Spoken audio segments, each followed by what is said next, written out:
주님 십자가사 우리를 제촉하시네.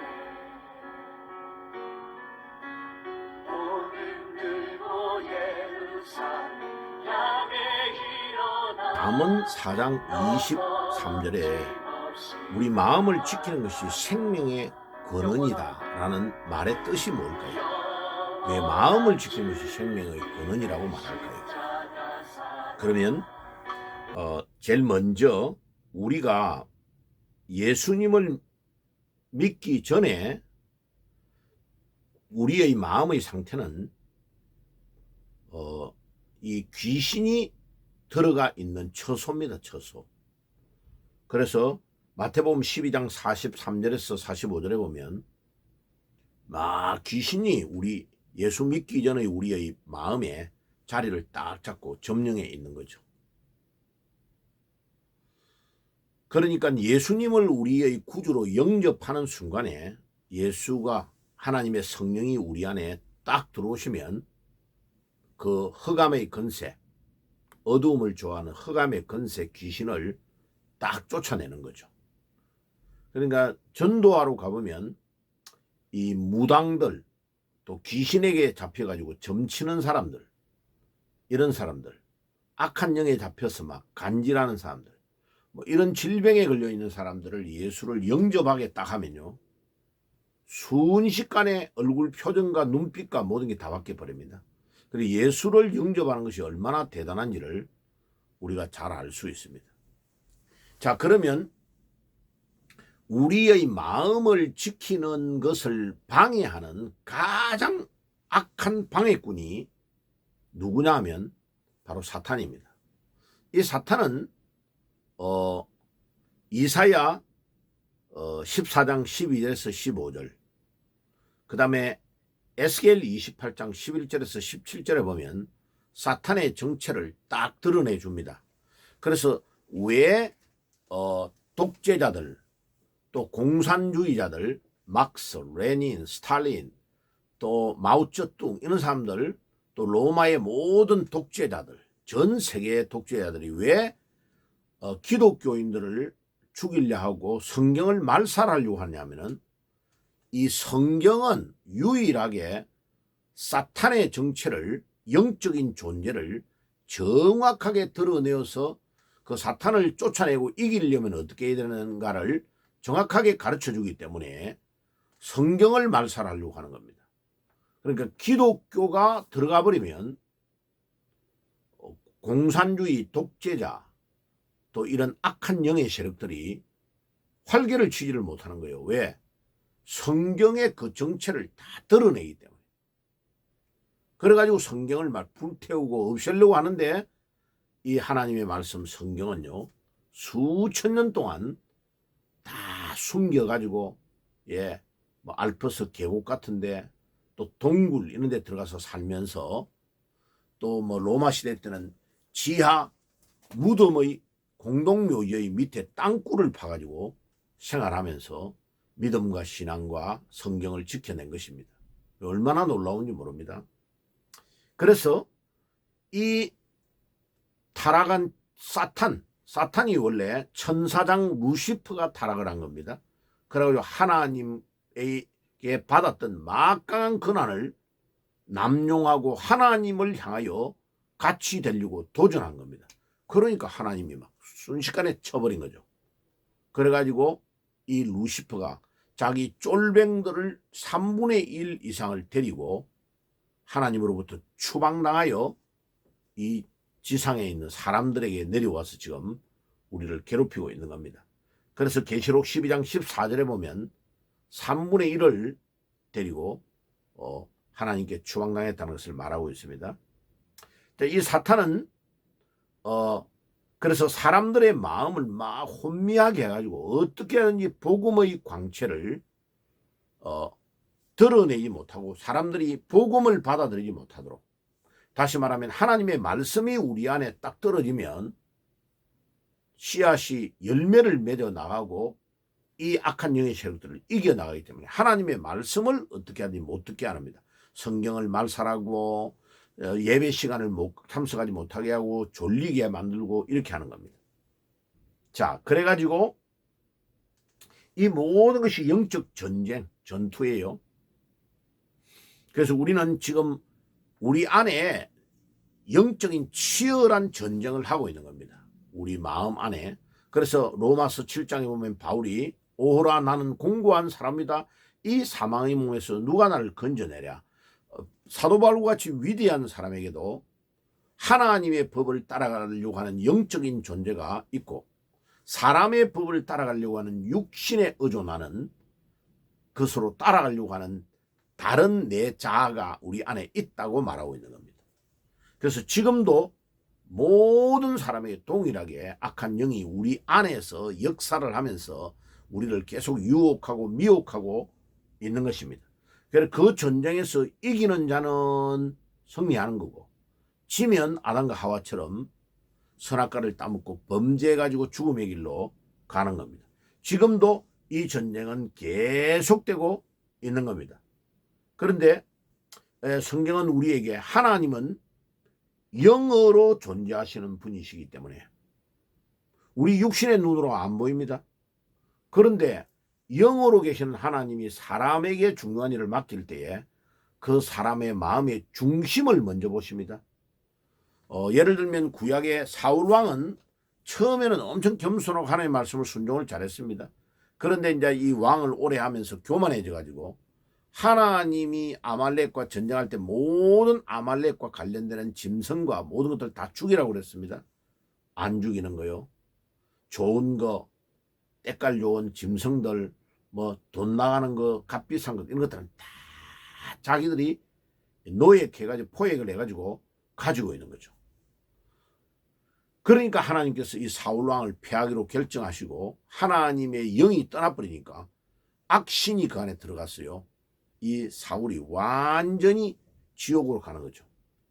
그런데 사울 왕이 살아 있을 때 하나님이 사무엘을 보내서 이새의 아들 다윗 목동으로 있는 아들을 제일 마지막 8번째 아들을 왕으로 딱 뽑습니다. 그러니까 뭐 히브리 종합대학의 박사학위를 받은 똑똑한 박사님을 뽑은 게 아니고 목동으로 있는 이 우리나라 고등학교 나이에 해당되는 애를 뽑아가지고 하나님이 이스라엘의 2번째 왕으로 세워버립니다. 사울왕이 살아있는데 기름 부어서 세워버려요. 그런데 사도행전 13장 22절에 뭐라고 하느냐? 이새의 아들 다윗을 보니 내 마음에 합한 자로다. 여러분, 하나님의 마음에 먼저 합해야 됩니다. 그러니까 다윗은 마음을 잘 지켰다는 거죠. 이 사탄이 공격하고 여러 가지로 자기를 어렵게 만드는 이 영적 전쟁에서 이 다윗은 승리했다는 것을 말합니다. 그러니까 우리가 우리의 마음의 중심을 지키고 하나님에게 우리의 마음의 중심이 먼저 연락이 되어야 됩니다. 그리고 이 마음을 지키는 것은 주님의 명령입니다. 해도 되고 안 해도 되는 것이 아니고 반드시 하라고 잠언 4장 23절에 명령하고 계시는 것입니다. 자, 그럼 보세요. 우리가 우리 안에 악한 사탄이 마귀가 딱 자리를 잡고 있는 상태에서 불신자의 상태에서 예수님의 구주로 영접하면 그 사탄을 주인으로 있었던 사탄을 딱 쫓아내고 흑암의 근세를 쫓아내고 빛 대신 성령이 우리 안에 들어오셔서 부활하신 주님이 우리의 주인으로 딱 자정하시면 우리 안에 마음과 기쁨과 평강이 넘칩니다. 그러니까 보세요. 왜 우리의 마음을 지키는 것이 생명의 권원이라고 말하느냐 하면은 생명의 권원 되시는 부활하신 주님이 성령으로 우리 안에 자정하셔서 우리의 주인이 딱 되어 있단 말이에요. 마음 안에. 그런데 이거를 지키는 거. 우리가 믿음으로 견고하게 바깥에서 오는 사탄의 유혹들과 모든 영적 도전을 이기고 지켜내면 승리한 거 아니에요. 그죠? 생명이 건져진 거죠. 영적 생명을 우리가 건지고 이겨 있는 거죠. 그러니까 생명의 권원이 마음을 지키는 데 있다는 말이 이 말입니다. 우리 안에 주인이 주님으로 자정해 계시면 그 주님만 진정으로 우리가 모시면 영적 전쟁에서 반드시 승리하는 거죠. 이 말씀을 기억을 잘해야 됩니다. 그래서 고린도후서 5장 17절에 그런즉 그리스도 안에 있으면 새로운 피조물이라. 이전 것은 지나갔으니 보라 새 것이 되었다. 이때에 새롭다는 말은 질적으로 새롭다는 단어예요. 질이 새롭다. 이 생명의 권능이 부활하신 주님이 내 안에 좌정해 계시는 것이죠. 요한복음 1장 12절에 우리 주님이 우리 안에 거하시는 거죠. 갈라디아 2장 20절도 내 과거에 내가 죽고 내 안에 부활하신 주님이 거하시기 때문에 내가 그 주님을 위해서 나의 남은 삶을 사는 것이죠. 그래 어떠한 환난과 어려움이 와도 우리는 반드시 이기는 거죠. 로마서 8장 35절에 39절에 보면 환난과 공고와 핍박과 위험과 적신과 칼이라 어떤 어려움이 올지라도 부활하신 주님을 우리의 주인으로 모시면 우리는 넉넉히 이기고 나아갈 수 있는 것입니다. 자, 그래서 어제 말씀드린 대로 이 마음을 지키는 비결은 그러면 뭡니까? 그것은 하나님의 말씀의 검을 무장하는 거죠. 에베소서 6장 17절 영적 전쟁에서 이기는 유일한 공격형 수비용 무기는 하나님의 말씀, 성령의 검 곧 하나님의 말씀을 가지는 것이고 빌립보서 4장 6절에서 7절에 보면 모든 염려를 다 없애라. 그러니까 우리 마음을 지키는 데 가장 방해되는 암적 존재가 뭐냐면 염려를 많이 하는 겁니다. 이 염려가 많은 자는 절대로 믿음이 없는 겁니다. 그래서 아무것도 염려하지 말아라. 에베소서 4장 6절 너가 염려할 일이 있느냐? 그러면 오직 기도와 간구로 하나님께 아뢰라. 네가 염려할 그 염려의 거리를 기도의 제목으로 바꿔서 하나님께 기도와 간구를 해라는 거예요. 그리하면 오히려 감사함으로 하나님께 아뢰라. 감사는 미리 당기고 해야 됩니다. 갑을 감사는 신앙이요. 그런데 갑을 염려, 미리 염려를 당겨서 하는 사람은 믿음이 없는 자입니다. 자, 그러면 모든 염려를 다 주께 맡겨버리라. 그러면 모든 지각에 뛰어난 하나님의 평강이, 이 지각은 이성을 말합니다. 누스라는 단어예요. 이 이성을 초월하는 모든 하나님의 평강이 너희의 마음과 생각을 지키시라. 우리가 염려오는 모든 염려를 다 내려놓고 주님 앞에 염려거리를 가지고 기도하고 엎드리잖아요. 그러면 우리 이성을 초월하는 하나님의 평강이, 기쁨이 우리 안에 넘쳐서 모든 어려움을 그떠니 이기고도 남는 능력이 부활하신 주님으로부터 나옵니다. 그래야 마음을 지킬 수가 있습니다. 그러니까 우리의 힘과 우리의 능력으로 지킬 수 없고, 스가랴서 4장 6절에 우리의 힘과 우리의 능력으로 할 수 없고 오직 하나님의 신으로, 하나님의 성령으로만이 이 모든 것들을 마음을 지키고 이길 수가 있다. 그래서 마음을 지키는 비결은 성령의 검 곧 하나님의 말씀을 무장하고 오직 기도와 간구, 감사함으로 하나님께 아뢰면 우리가 이 모든 우리를 향해 도전해오는 마귀의 시험과 유혹과 도전을, 영적 전쟁을 이길 수가 있다.